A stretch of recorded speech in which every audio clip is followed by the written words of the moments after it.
Hey, I'm Alex Radcliffe from Board Game Co, and today I'm reviewing Shadow and Rune by Michael Ennis.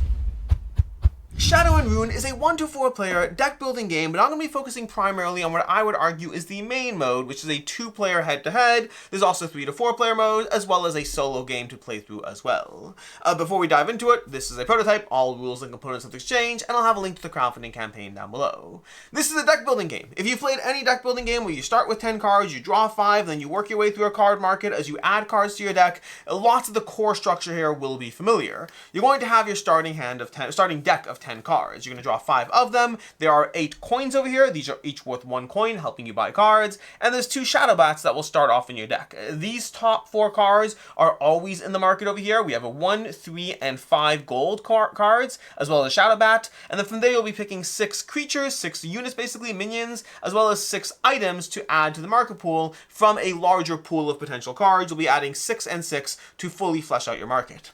From there, you take your cards over here. For example, we have a Shadow Bat over here. We're going to play our Shadow Bat. We'll play it to the back row. It's going to come into play with Summoning Sickness, Exhausted. It can't activate, and it costs 1 action to summon it, and it's going to attack with adjacency. This little indicator here says that when it's here, it will attack over the line adjacently. It also does 1 damage, has 1 health, and would cost 3 gold to buy more of them from the market. That's your Shadow Bat. Now, you only have 3 actions per turn, which at first is more than you can do anything with anyway. So, like, what's the big deal? You play a card, I can't do anything, next turn maybe I go ahead and move it. You can move orthogonally for an action. There's reasons why you want to be in different rows to combat different enemies, but moving and playing seems pretty basic early on. But your 3 action limitation will become more relevant later, especially when you're trying to play things like the Lich King, which will take 3 actions just to play, which means you can't activate anything else the turn you play the Lich King unless you take advantage of either cards or abilities to do so.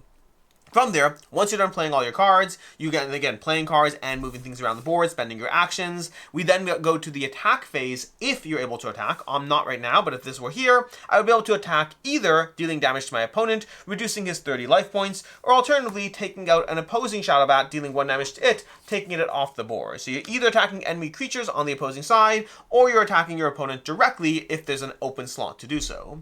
And then we go ahead and we buy stuff. I have 4 coins over here, which means I can buy a few things. I can buy a stash, working my way up to those 3 gold cards to be able to buy more. Or alternatively, I can buy a bone soldier. These have 2 health, and they can be spawned from your discard pile for 2 actions. So if you have a bunch of bone soldiers, or bone archers for that matter, you can spawn them from your discard pile, making sure you can always bring people back into play, but you'll need the actions to do so.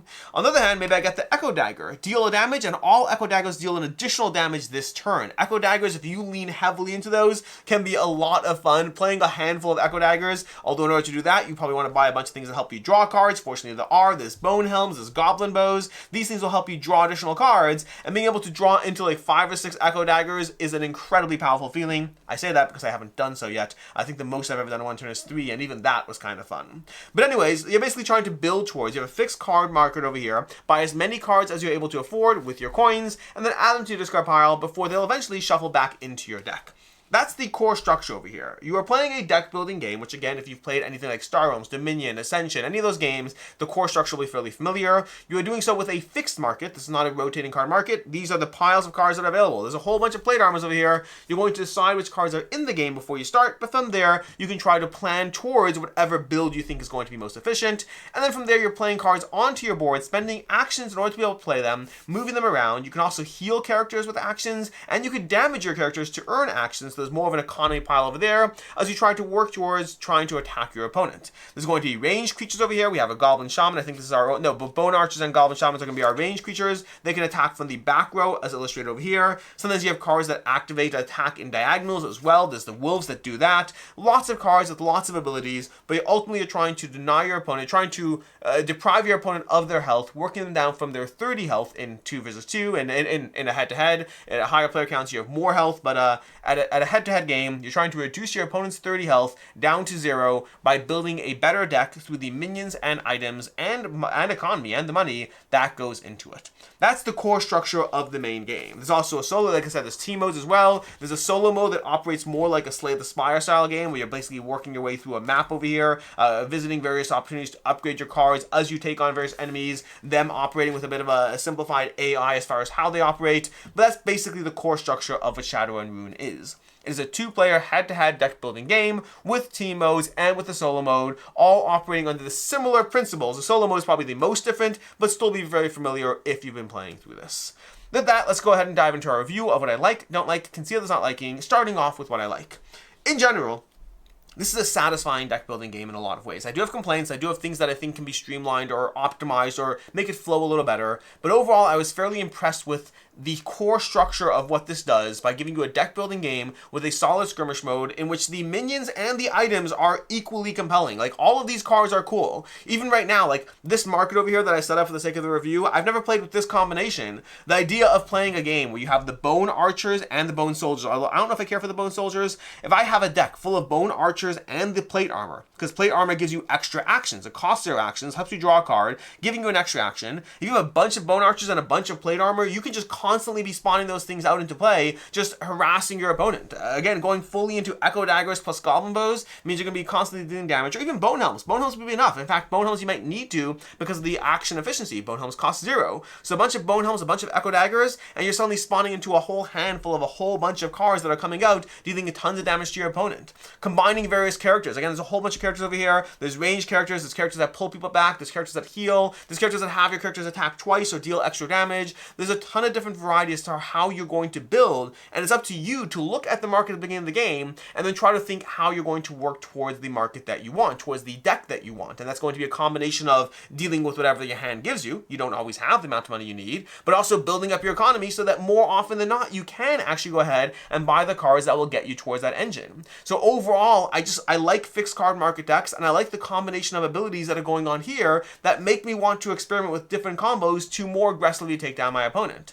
The 30 health, at first it doesn't seem like a lot, but it's a decent amount. Meaning, when I say a lot, what I mean by that is sometimes it feels like at first when you start playing this game, it might feel like you can't actually survive not being present in the beginning of the game to deal with the creatures your opponent's throwing at you. If they have a bunch of units on the board and you don't, they're just attacking you every single turn. But you can afford 1 or 2 turns delay as you get things out into play, as you work towards that better deck. And so there is a tough balance and a decision space around how quickly do you get fast things onto the board. Is it worth just getting a bunch of shadow bats onto the board as aggressively as possible to be able to hurt your opponent? Like, that could be something that's helpful. So overall, there's a lot of decision space as far as the pacing of what you do and how you build your deck, as well as how you're reacting to your opponent's deck. So the combination of abilities, the trying to build out your deck as you start through, the action system. The action system is an additional layer here. You're not just dealing with money as a currency, your actions are a currency as well. How many actions you have to move around the board, to be able to attack, to be able to play cards, you need to play into that. And you can do that either through damaging your own creatures, or buying cards that give you extra actions, or just not buying super expensive action cards that are going to take up your entire turn, which again is yet another decision space as far as how you manage all of this as you work your way towards taking out your opponent. As far as things I don't like in the game, most of the things I don't like don't come down to the core structure of the game. It does come down to, I would say, streamlining or things that could be improved upon. First of all, I wish there was more deck weeding in the game, like ability to purge cards from your deck. I like one of the core tools you have in a good deck building game is being able to adjust your deck downwards as you need, and this game doesn't really have that as much. And so I do want to see more deck weeding in the card abilities. I also want to see more items. There's a lot of characters, a lot of minions in the game, so you can see a fresh pool of minions every time you play, or have a few repeats. Not every time you play, they're going to run out, but for the most part, you can play it a few times before you start to feel samey on the minions. But even my second play of the items, the second play already felt like you saw most of the same items, because it's only like, again, you're taking 6 items per game, and I think there's 8 or maybe 9 items. There's not enough item variety, so you're mostly seeing the same items every single time you play. So I think they do need more items to flesh out the opportunity to have those combos feel fresh and interactive, as opposed to right now it's more the minions where things feel fresh because of the variety of minions they have. So more cards in general, always a good thing with games like this because of that fixed market aspect, but for sure the items need to be fleshed out as well as the deck weeding. I also think there's more room for general abilities as well, as far as different ways they can interact with things, or even the economy. I think a big thing for me that felt a little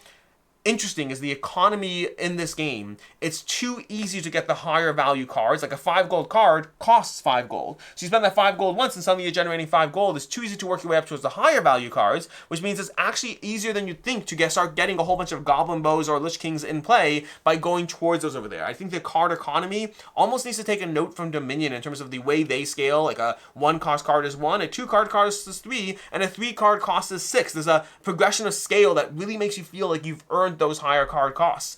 And this game doesn't have that as much, and the reverse problem as well, because of the higher economy scaling, is the things like, you don't really have 3 card costs. So you do if you want to buy a stash or a goblin bat, but there's nothing in the market that costs 3, which means having 3 cards feels like you have to buy a starter card or nothing at all when you have 3 gold. So I think the overall economy scaling could be advantaged a bit more. It could be tweaked a bit more to feel a bit more streamlined.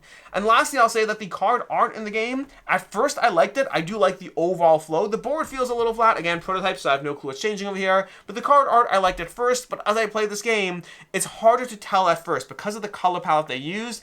The things don't stand out as clearly. Yes, you can read everything. Yes, you can see everything, but there's not like a clear glance of that extra splash of color that might easily differentiate one card from another at a glance. So it does look good, but it's not as functionally helpful when you're trying to distinguish what's in play or even what's in your own hand as you start to build out that deck. And so I do wish there was more color to it, and I think the board in general as well could definitely improve from a graphic design aspect. It's functional, it does the job, but it doesn't look great overall. As far as what I can see others not liking, the biggest thing, first of all, aside from the standard things in a deck builder, there's luck of the draw, will your cards combo in the right way. You can build a perfect deck and then just not have them combo at the right time in the right way, and your opponent wins not because they built a better deck, but because they had luck favor them. That will definitely be present in any deck builder. It's certainly present here. But I'd say the biggest thing is the attrition of the game. You can get to a point where it's pretty clear that you're losing. The first half, not at all. If somebody has 30 health and you have 22, you're still in this game. But when you get down to the weeds, when your decks are more fleshed out, when there's less room for that gap to develop, you can certainly get to a point in the last quarter of the game where it's pretty clear who's winning,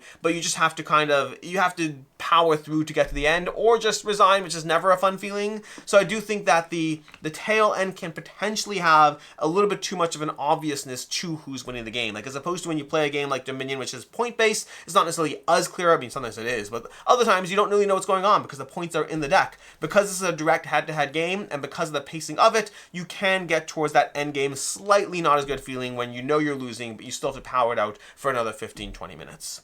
As far as final thoughts on Shadow and Rune, I overall really like what they're going for here. I think this is a very good concept, a very good combination of a deck building and a skirmish game that definitely surprised me in terms of how well it overall plays.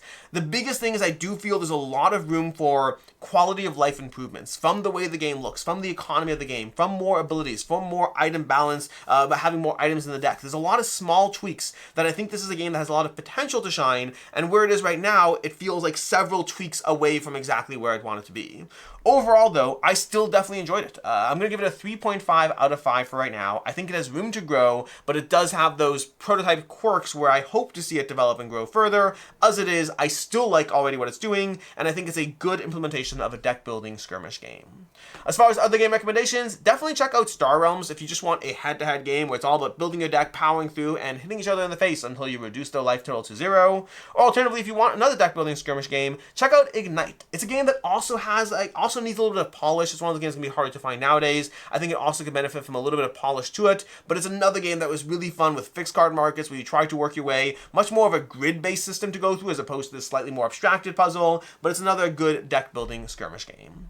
In any case, until next time, I hope you found this review helpful. As always, I'm Alex Radical from Board Game Co., and I hope you have a good one.